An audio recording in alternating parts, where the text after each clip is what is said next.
Kita ke informasi selanjutnya, polisi telah meningkatkan kasus penganiayaan terhadap karyawan toko roti yang dilakukan oleh anak pemilik toko ke tahap penyidikan. Gelar perkara kasus tersebut sudah dilakukan, polisi juga memeriksa sejumlah saksi.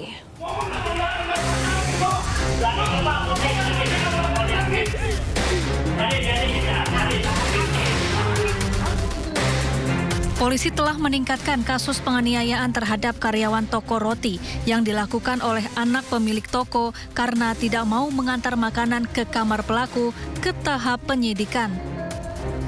Kapolres Jakarta Timur, Kombes Nikolaus Lilipali menerangkan, gelar perkara kasus dugaan penganiayaan ini telah dilakukan awal bulan November lalu.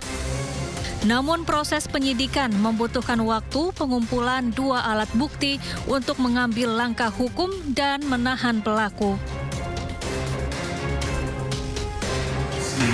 Dan perkara tersebut saat ini sudah dinaikkan ke tahap penyidikan hasil gelar perkara.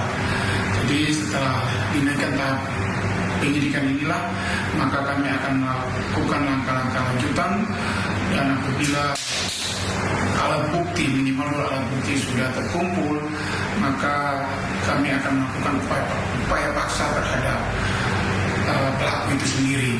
Kami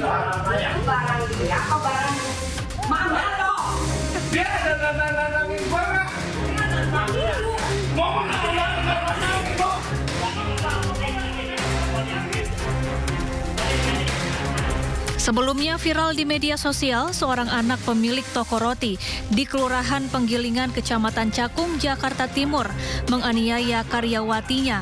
Korban dilempar kursi dan mesin pembayaran non-tunai karena menolak mengantar makanan ke kamar pribadi pelaku.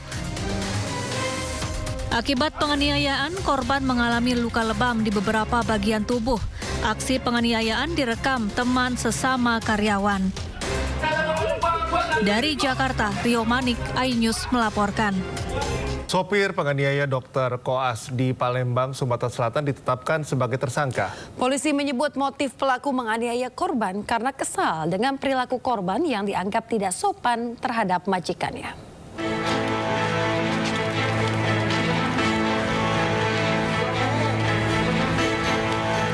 Direktorat Reserse Kriminal Umum Polda Sumatera Selatan menetapkan Fadila alias Datuk sebagai tersangka penganiayaan terhadap Lutfi, seorang dokter koas Rumah Sakit Siti Fatimah, Palembang. Fadila merupakan sopir keluarga L, mahasiswi Fakultas Kedokteran Universitas Sriwijaya yang menjadi pemicu kekerasan. Kepada polisi, pelaku mengaku menganiaya korban lantaran terpancing emosi dengan perilaku korban yang dianggap tidak sopan terhadap majikannya. Motifnya adalah karena pelaku kesal melihat korban seperti tidak respon terhadap ibu teman korban yang bernama, saya inisial, Ibu SM. Ya, ini ibu dari teman korban yang bernama LD.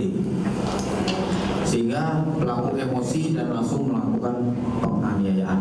Saya meminta maaf kepada korban Lutfi dan keluarganya karena saya telah melakukan penganiayaan kepadanya.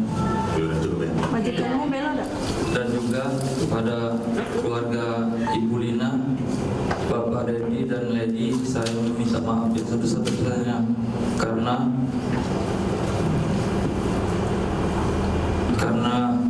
masalah ini mereka terkena imbasnya dari perbuatan saya, Pak. Tersangka dijerat dengan pasal 351 ayat 2 KUHP dengan ancaman pidana 5 tahun penjara. Netizen menggeruduk akun media sosial keluarga Dr. Lady Aurelia Pramesti pasca viral penganiayaan terhadap dokter koas Rumah Sakit Siti Fatimah, Palembang, Sumatera Selatan. Ya, tidak hanya itu pemirsa, netizen juga menyerbu media sosial Badan Pelaksanaan Jalan Nasional Kalimantan Barat, di mana orang tua Dr. Lady merupakan kepalanya. Kami sudah baik-baik, Pak.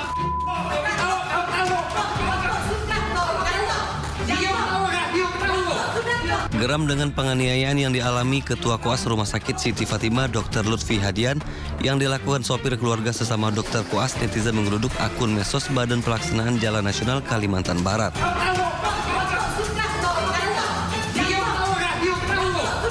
Pasalnya, Kepala BPJN Kalbar, Dedi Mandarsyah merupakan ayah Dr. Lady Aurelia yang sopirnya menganiaya Dr. Lutfi. Sementara ibunya Sri Mailina merupakan seorang pengusaha yang memiliki butik di Palembang. Hingga Minggu malam, hampir 3.000 komentar netizen membanjiri postingan BPJN Kalbar. Netizen mengkritisi tindakan ikut campur istri Dedi, Sri Mailina, terkait jadwal jaga putrinya Dr. Lady di Rumah Sakit Siti Fatimah, Palembang.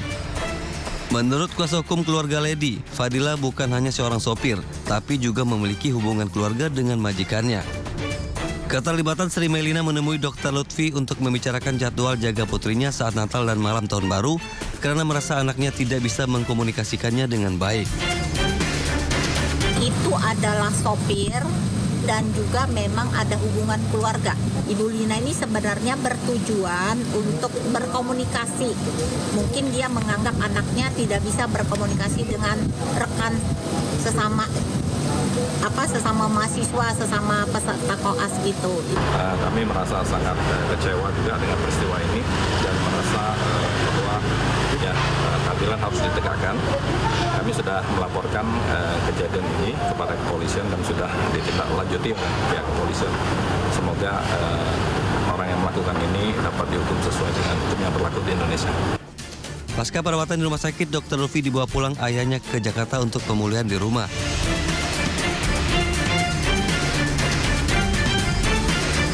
Dari Palembang, Sumatera Selatan, Firdaus Ainis melaporkan.